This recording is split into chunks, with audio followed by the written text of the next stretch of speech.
In the previous lecture, we talked about how the energy released from oxidation of the reduced electron transport carrier is converted to a proton gradient across the inner mitochondrial membrane. And in this lecture, we will complete our discussion about cellular respiration, showing or looking into how the proton gradient is used to produce or synthesize ATP, which is the most streamlined chemical currency of the cell.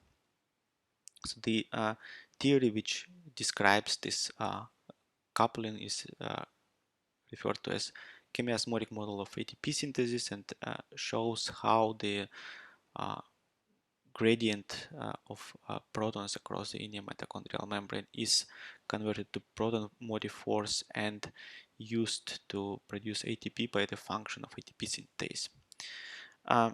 So the chemiosmotic model was coined by this gentleman Peter Mitchell, who did get the Nobel Prize for his discovery in 1987. So let's dive into the inner workings of the chemiosmotic model, showing how the proton gradient is converted to ATP. In a nutshell, the chemiosmotic model states that the respiratory chain generates the proton gradient across the inner mitochondrial membrane, and this gradient is released through a specific channel in the membrane called the ATP synthase to produce ATP.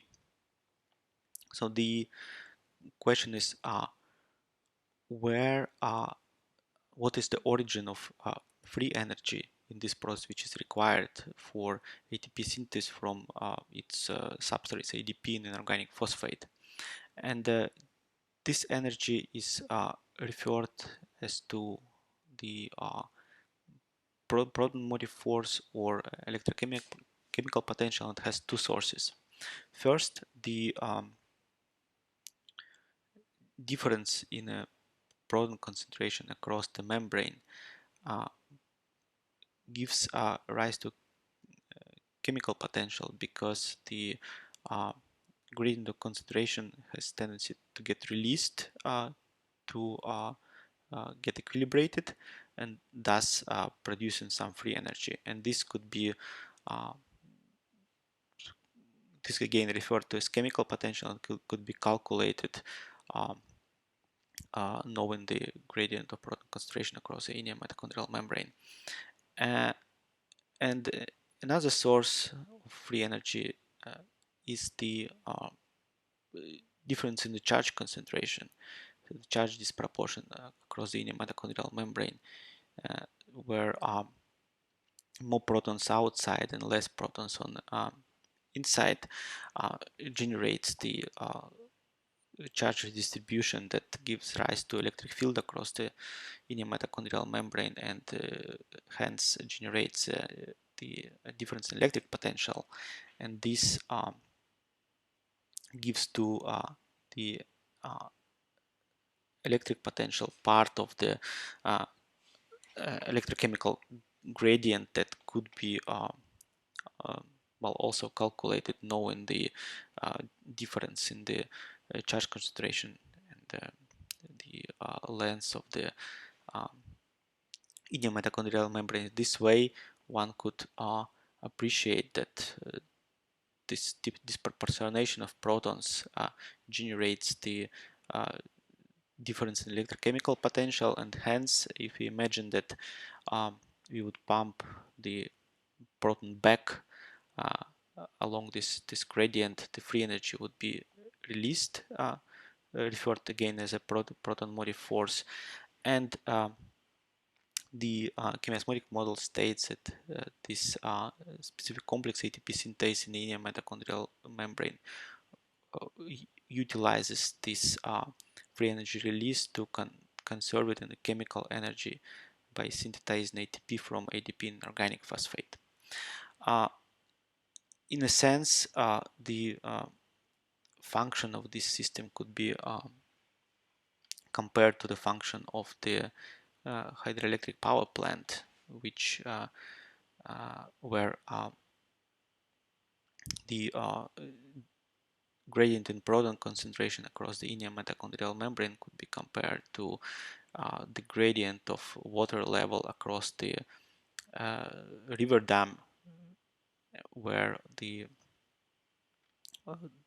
energy of the water flow, the energy of the same as energy of the um, proton motion across the inner mitochondrial membrane, or in the case of water across the dam, is used to power a turbine which generates electricity, where a role of a turbine is played by ATP synthase and the role of electricity is played by the chemical energy conserved in the form of ATP. And in fact, as we will see later, the ATP synthase actually works as a turbine, similar to turbine is rotating while producing ATP, which is therefore very close analogy. Let's look at the postulates of chemiosmotic theory and how they could be tested in practice. So the chemiosmotic theory postulates that the function of electron transport chain, hence oxygen consumption, is required for um, formation of proton gradient across the inner mitochondrial membrane, and hence the production of ATP. And in a nutshell, it's one of the postulates of chemiosmotic theory is that ATP synthesis on one hand and oxygen consumption on the other hand are coupled via proton gradient. So let's look at this postulate in more detail, dissect it, and look how it could be tested in practice. One part of this postulate or argument is that ATP synthesis is requiring oxygen consumption, and this is easy to see because if we do not have oxidative respiration consuming oxygen via electron transport chain, the electron transport chain won't be able to produce proton gradient, and hence the ATP synthase turbine won't produce ATP. There's a non-trivial reverse prediction of this postulate, that it's vice versa. The ATP synthesis is required by oxygen consumption through the electron transport chain, and it is also could be justified assuming that the ATP proton gradient release through ATP synthase is the only point of release of the proton gradient across the inner mitochondrial membrane. And if we would block function of disable function of ATP synthase, then the electrochemical gradient build up across the mitochondrial membrane won't be released, and it would at some point reach such a level that it would be thermodynamically unfavorable to pump protons across the inner mitochondrial membrane, and this thermodynamic unfavorability would stall the proton pump complexes of the inner mitochondrial membrane for 3 and 1, and this stall would lead to the halt of the electron flux within the electron transport chain, because it is coupled to conformational changes within the respective complexes that in turn couple to pumping of protons. So it will be kind of stuck in the electron flux, and the stack of electron flux won't prevent the reduction of atmospheric oxygen and hence prevent oxygen consumption. And the last argument that these two processes, ATP synthesis and oxygen consumption, are coupled through proton gradient. And this postulate states that we can uncouple the function of oxygen consumption through respiratory chain and the ATP synthesis function by uh, using some of the artificial way to release the proton gradient buildup across the inner mitochondrial membrane. So so what is the practical way to test these postulates? And this is was done historically, practically, by using a series of specific inhibitors specific to different components of respiratory chain and ATP synthase. These inhibitors are summarized in textbook and table 19.4. We will can look at some of those and look how they could be used to test the postulates of the chemiosmotic model. Rotenone is an inhibitor of complex 1 and prevents the electron flux from NADH to ubiquinone.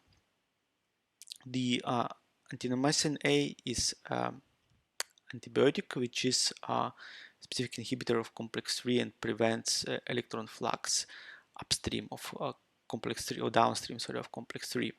The cyanide and carbon dioxide are blocking copper iron clusters within complex 4 and thus prevent terminal electron transfer from cytochrome C to atmospheric oxygen.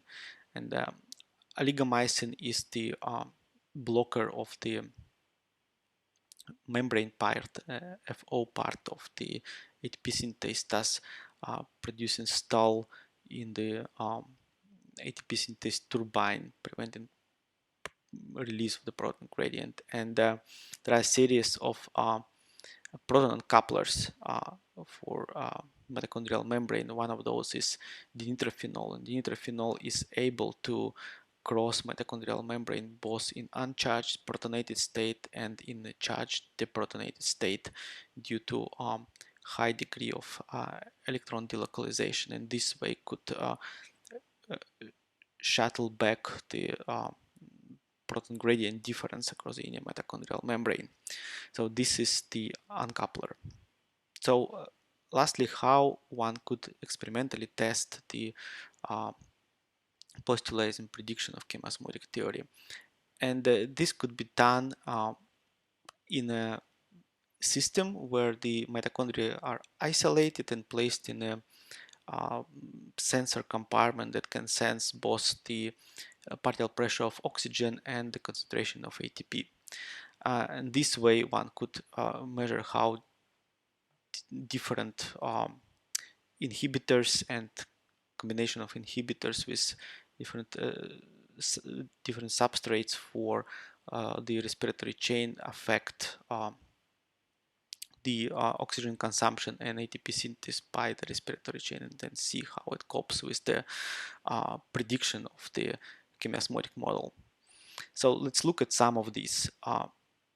So imagine that we use this device, this system, and start by adding the substrate of the respiratory chain and specifically the ATP synthase, ADP, and organic phosphate. The prediction of our model would be, we wouldn't see much because the electron transport chain besides the atmospheric oxygen requires some organic matter to oxidize, so there will be no function of electron transport chains, there will be no buildup of proton gradient. So as a result, there will be no ATP synthesis and there will be no ATP oxygen consumption. However, if we would add some substrate for a respiratory chain together with the substrate for ATP synthase, this would predict that the electron transport chains, the respiratory chains, start to work, oxidizing succinase through complex 2 on atmospheric oxygen. This would build the proton gradient. Proton gradient will be released, producing ATP, so both oxygen will be consumed um, and ATP will be synthesized. And actually, if one would do such experiment with the isolated mitochondria, one would see that both uh, oxygen consumption and the ATP synthesis would be coupled to one another. However, if our prediction is correct, we should see that the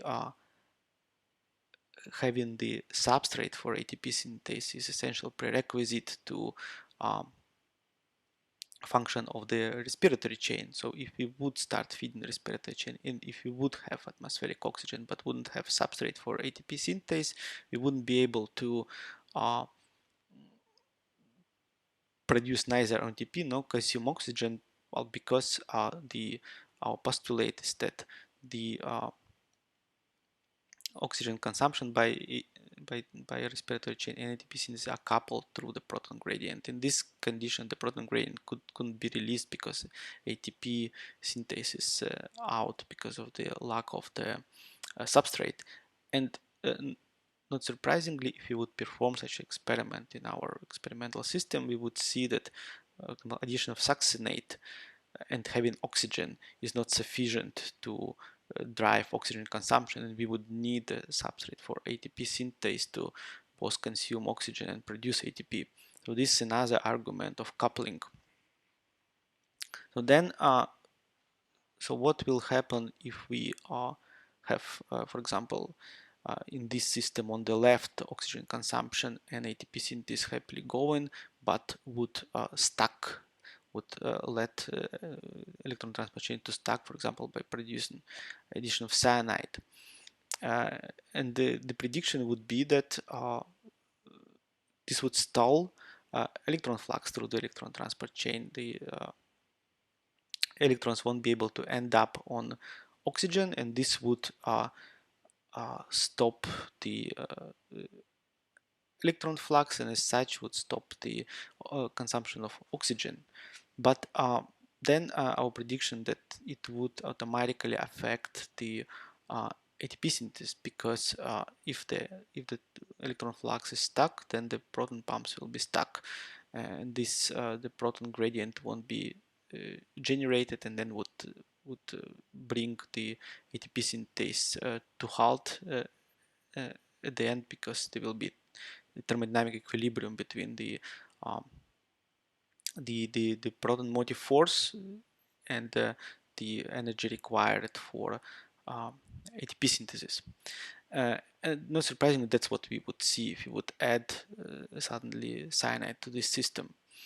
But what will happen if instead of cyanide we would add oligomycin, which blocks ATP synthase? And our prediction would be that it would be the same as not having a substrate. The addition of oligomycin would make the bring the ATP synthase to halt, and this way the ATP won't be synthesized. But besides that, the proton gradient, the electrochemical gradient will be built up, and this build up will reach a level where the electron flux through the repeated chain will be thermodynamically impossible. So it will also block the production, the consumption of oxygen, hence consistent with our postulate of hard coupling between the ATP synthesis and oxygen consumption. That's what we see in practice. And then last postulate is that this coupling is according to the buildup of proton gradient, and this would predict that uh, uh, having this kind of halt with uh, produced with oligomycin that well, bring the ATP synthase to halt could be released by addition of this one of these proton gradient uncouplers such as DNTP. And indeed, if we would add the oligomycin block the respiratory chain, we would add the DNP, we would suddenly see that it would uncouple the consumption of oxygen from ATP synthase. ATP synthase won't be synthesized, ATP won't be synthesized because the ATP synthase is blocked by it, but oxygen will be consumed happily because the protons which are pumped by the electron transport chain will be brought back, equalized back into uh, mitochondrial matrix by the shuttling with DNP. And as interesting fact, DNP was used in 20th century, was very popular as a weight loss drug. And one question would you could try to answer and reason based on what we discussed is how DNP could be used for weight loss. Um, so far we have seen a lot of indirect evidence that the function of electron respiratory chain and oxygen consumption on one hand and the ATP synthesis on the other hand are coupled through the generation of electrochemical potential electrochemical gradient across inner mitochondrial membrane. But the strongest and the most counterintuitive prediction of chemiosmotic theory is that the neither the oxygen consumption nor organic matter would be required for ATP synthesis in the mitochondria as long as there is electrochemical potential somehow generated across the inner mitochondrial membrane.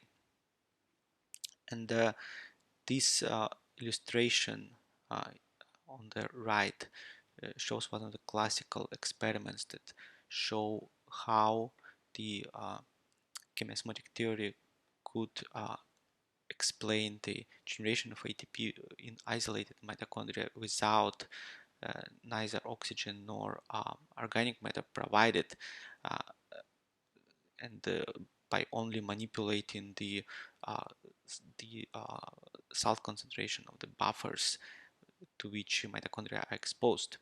So let's first look at the mechanics of this experiment and then discuss how this could be explained in the context of chemiosmotic theory.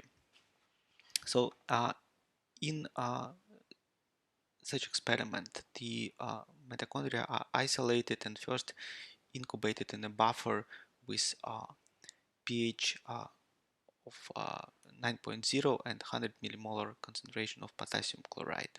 The mitochondria are incubated or equilibrate in this buffer for a sufficient time so that all the solutes and the pH get equilibrated between inside and outside of the inner mitochondrial membrane. And then the mitochondria are abruptly transferred to another buffer with pH 7.0, much lower pH, and no potassium chloride, and containing the potassium ion scavenger valinomycin that can transfer potassium ions across the lipid membrane. And if this is done and the substrate of ATP synthase, the ADP and organic phosphate are provided, suddenly the mitochondria start to generate ATP again without need of organic matter to oxidize and without the need of oxygen. So how the chemiosmotic model can explain that? So when the first step, when mitochondria are equilibrated in this pH and potassium chloride during long enough incubation, the protons proton concentrations gets equilibrated between inside and outside of mitochondria, eventually reaching the 10 power minus 9 molar of protons, which correspond to pH 9.0. Likewise, the potassium and chlorine ions are equilibrated between inside and outside of the mitochondria with 100 millimolar concentration, and although there are no specific channels for potassium and chlorine ions in the mitochondrial membrane, so there are a lot of channels, and eventually the both ions get equilibrated between inside and outside, albeit very slowly. So once the mitochondria get transferred to abruptly to a new buffer with pH 7 and no potassium chloride, then this would generates the ion concentration gradient across the inside and outside of the mitochondrial membrane, while inside would keep the same ionic concentration as during calibration process. In the first moment, the outside and inside will be abruptly different. Outside will have pH 7, meaning that there will be 100-fold more concentrated protons on the outside than on the inside. The pH 7 is correspond to 100x more protons than the pH 9. At the same time, while on the inside there will be a lot of potassium chloride ions, on the outside will be known. And note that in this reaction we also add this potassium ion scavenger, valinomycin. Valinomycin would tend to equilibrate potassium ion concentration across the gradient between inside and outside by transferring the some potassium ion along the gradient to to equilibrate its concentration, and as a result, so there will be charge disproportionation between the outside and inside, because some of the positively charged potassium ions are transferred to outside, giving rise to partial positive charge, and then since some of the potassium ions were evacuated from the inside, it will be give rise to some partial negative charge, and this will generate the gradient of electric potential. So altogether this system will first will generate electric potential due to the charges proportionation of potassium ions, and there will be a chemical potential generated by the concentration difference of protons between inside and outside of the mitochondrial membrane, and this altogether will mimic the electrochemical potential which is generated by otherwise by the respiratory chain in the intact mitochondria, and this electrochemical potential reaches is sufficient to drive the ATP synthase turbine and produce ATP from provided ADP in organic phosphate. So that's a sufficiency argument, and this test provides evidence that the electromotive electrochemical potential is sufficient to produce ATP in the mitochondrial membrane.